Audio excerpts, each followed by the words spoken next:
Fala moçada, tudo bem? Como vocês estão? Espero que todos estejam bem. Saudades aí de todos vocês, saudades de a gente estar perto, a gente estar junto, né? Mas enfim, é por um motivo aí maior. Mas vamos continuar, né, a nossa matéria. Vocês desculpa aí, tô tendo que fazer a live aqui no quarto que meu filhinho nasceu. Então tô tendo que ficar um pouquinho mais escondido aqui para ele não acordar. Mas enfim, vamos lá. Gente, continuando a nossa matéria, nós vamos tratar de outro título agora, de outra matéria. Nós vamos tratar sobre os crimes contra a liberdade pessoal, tá? Com início e fundamento ali no artigo 146 do Código Penal, tá? Então nós vamos tratar sobre um bem jurídico específico agora, que é a liberdade pessoal. Então, a gente introduzir, né, o crime de constrangimento ilegal lá do artigo 146, é importante a gente falar sobre o que é liberdade, né? O que é o conceito de liberdade. Quem conceitua muito bem liberdade é o Rogério Sanches. E ele fala que liberdade é a ausência de coação, né? A ausência de intervenção ou de influência de terceiros no meu querer. Liberdade, ela pode ser entendida como a faculdade que o indivíduo tem de fazer ou não fazer algo, de decidir ou não decidir algo, de querer ou não querer algo sem coação, sem intervenção.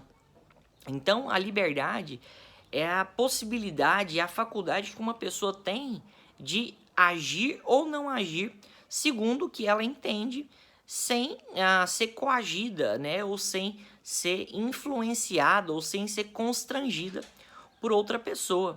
Basicamente, quando a gente fala de liberdade, a gente está falando do livre-arbítrio de uma pessoa, né? A gente está falando justamente nessas alternativas que uma pessoa tem, né, nas suas decisões ou nas suas ações, tá? Podendo ou não fazer, podendo ou não agir, querendo ou não querendo, decidindo ou não decidindo, desde que isso seja de forma livre. Porque a partir do momento em que a decisão de uma pessoa, o querer de uma pessoa, o agir ou fazer de uma pessoa acontece mediante coação, a pessoa já não tem mais liberdade. Ou seja, o consentimento dela já não é mais livre, o consentimento da pessoa está maculado, está corrompido. Beleza? Então, o bem jurídico que a gente vai tratar inicialmente aqui é a liberdade, algo, né, que todos temos. Bacana, o que é importante a gente falar então sobre o artigo 146? O artigo 146 é um crime que trata, né, do constrangimento ilegal. O que é o constrangimento ilegal? O crime de constrangimento ilegal, ele se traduz em constranger alguém mediante violência ou grave ameaça ou outro meio, né, que reduza a capacidade de resistência da vítima a fazer algo ou não fazer algo sem previsão legal.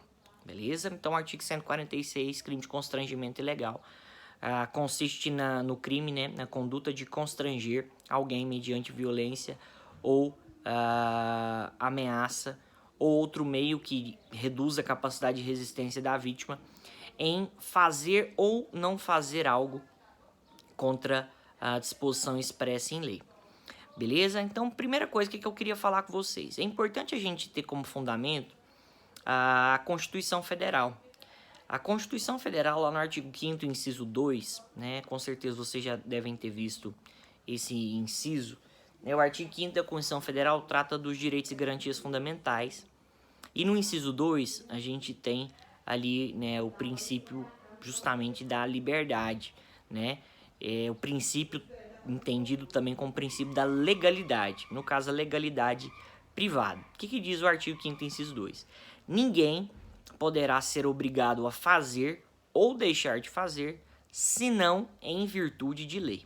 Então, artigo 5º, inciso 2, princípio da legalidade privada, né, e princípio da liberdade individual, diz que ninguém poderá ser obrigado, ou seja, obrigado, constrangido a fazer ou deixar de fazer algo, senão em virtude de lei.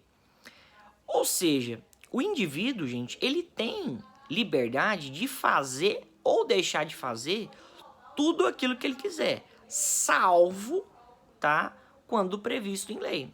Ou seja, Se não houver uma lei impondo um agir ou impondo uma omissão num particular, ele não tem que seguir, não tem que ter aquele comportamento. Ou seja, inexistindo uma lei que imponha, tá, a um cidadão fazer algo ou que imponha ele a não fazer algo, o indivíduo ele tem liberdade. Por exemplo, usar cinto de segurança é obrigatório? É obrigatório. Por quê? Né, e que no caso um cidadão pode ser, né, obrigado a usar cinto de segurança? Porque é disposto em lei, né, é previsto em lei. Tá previsto em lei, por exemplo, não andar alcoolizado, né, não andar com 0,06 decilitros de álcool no sangue. Uma pessoa pode ser constrangida, né, ou obrigada a, por exemplo, digamos assim, não andar, né, com 0,6 decilitros, ou seja, não andar embriagada? Pode.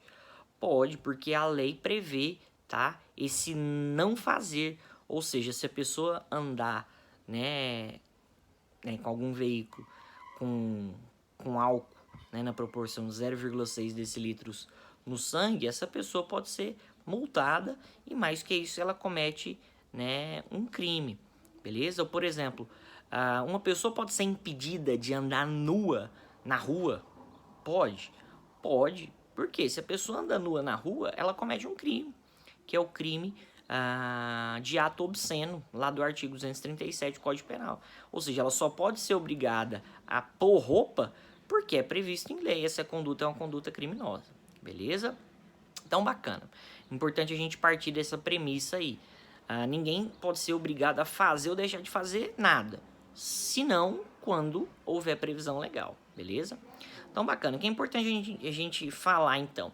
O objeto jurídico aí desse crime, do constrangimento ilegal, é justamente a liberdade pessoal, é a liberdade individual de cada um, né? O livre-arbítrio aí de cada um. Quando a minha, a sua, a nossa liberdade pessoal individual é violada, tá? Salvo, né, nos casos previstos em lei, acontece um crime, que é esse crime de constrangimento ilegal. Em relação aos sujeitos do crime, em relação ao sujeito ativo, é um crime comum, qualquer pessoa pode praticar, né? Qualquer pessoa pode constranger, ou obrigar, né, ou coagir outra pessoa a fazer ou deixar de fazer algo, ou seja, é um crime comum em relação ao sujeito ativo, pode ser praticado por qualquer pessoa. Agora, em relação ao sujeito passivo, o sujeito passivo não pode ser qualquer pessoa. A doutrina entende que não podem ser sujeitos passivos, né, desse crime os doentes mentais, né, crianças, pessoas que estejam embriagados ou pessoa que não tenham capacidade mental, né, e um discernimento ali completo. Por quê? Uma pessoa que não tenha capacidade mental ou que não tenha, né, discernimento mínimo para realizar ou não algo, ela não pode ser violada na sua liberdade pessoal, porque justamente ela não tem esse livre-arbítrio, ela não tem essa liberdade, porque, né, a sua consciência mental, né, justamente ali pela sua capacidade de resistência está totalmente suprimida, tá? Então, por exemplo, uma criança, uma pessoa que está embriagado, né, um doente mental, eles não podem ser vítimas aí do crime de constrangimento ilegal porque eles não têm capacidade de autodeterminação. Eles não conseguem se determinar de acordo com seus próprios atos, beleza? Podendo, né, até gerar crimes mais graves, tá? Vamos lá, vamos continuar aqui.